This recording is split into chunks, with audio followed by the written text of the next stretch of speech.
A nivel global, el siglo XVIII no es solo el siglo de la Ilustración, del pensamiento ilustrado, de las reformas que se suelen relacionar con ese movimiento filosófico de pensamiento, etcétera. Y evidentemente, en el caso español, del reformismo borbónico, que solemos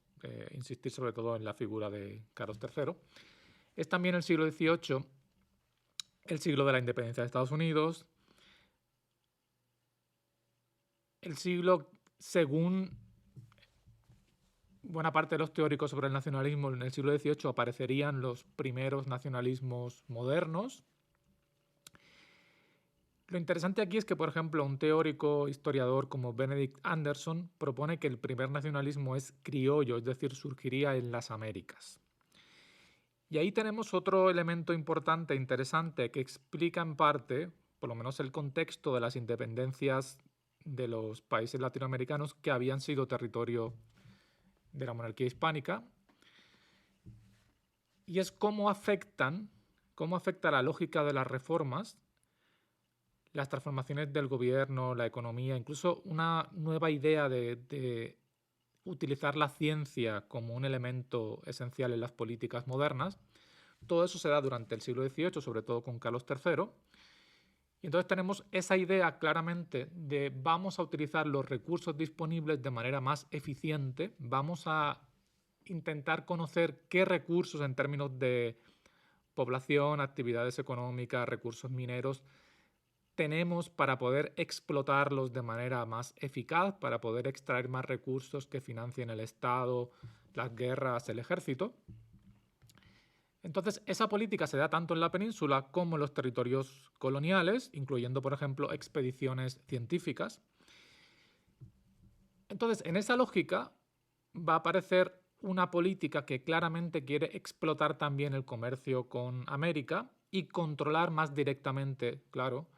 el gobierno en los territorios coloniales. Recuerden, esto es interesante y paradójico. La última expansión, la expansión más reciente de las colonias castellanas, españolas, de la monarquía en América, no es fruto de enviar recursos, soldados desde Europa, sino al contrario, son tropas, son recursos,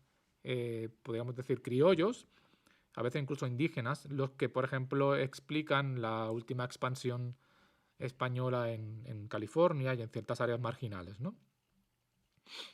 Es decir, es desde América que se defiende América,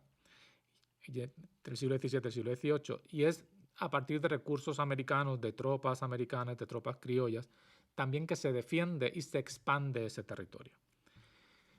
Si quieren traerlo, por ejemplo, al caso de Puerto Rico, pues se ha dicho, por ejemplo, que la nación puertorriqueña o cierto sentido de identidad colectiva, que el nombre puertorriqueño, ¿no? El calificativo, sería algo también del siglo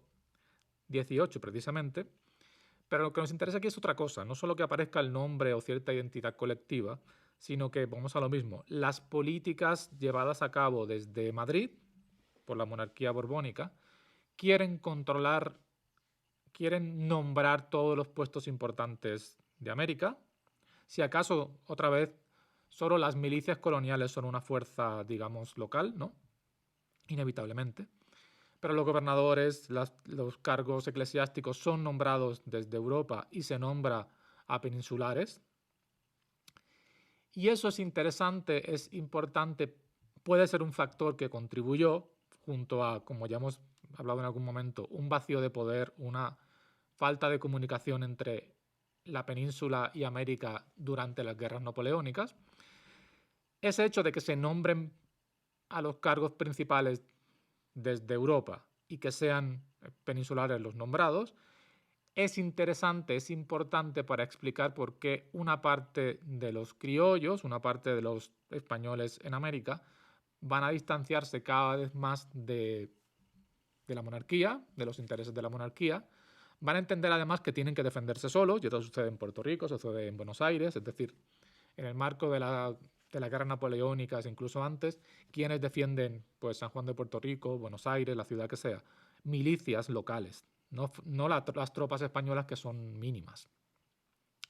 Por tanto, están pudiendo defenderse ellos mismos, van a organizarse políticamente en ese tiempo de vacío de poder después de 1800, sobre todo después de 1806, 1808,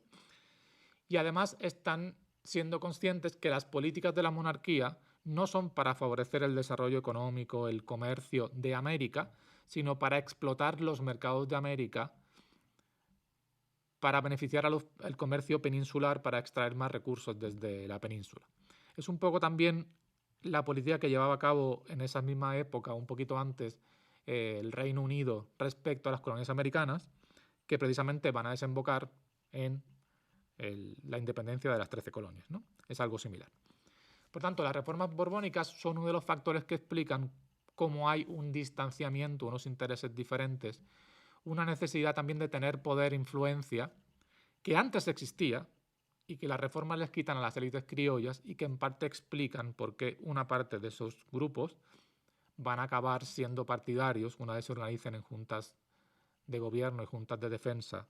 durante el periodo de la Guerra de Independencia,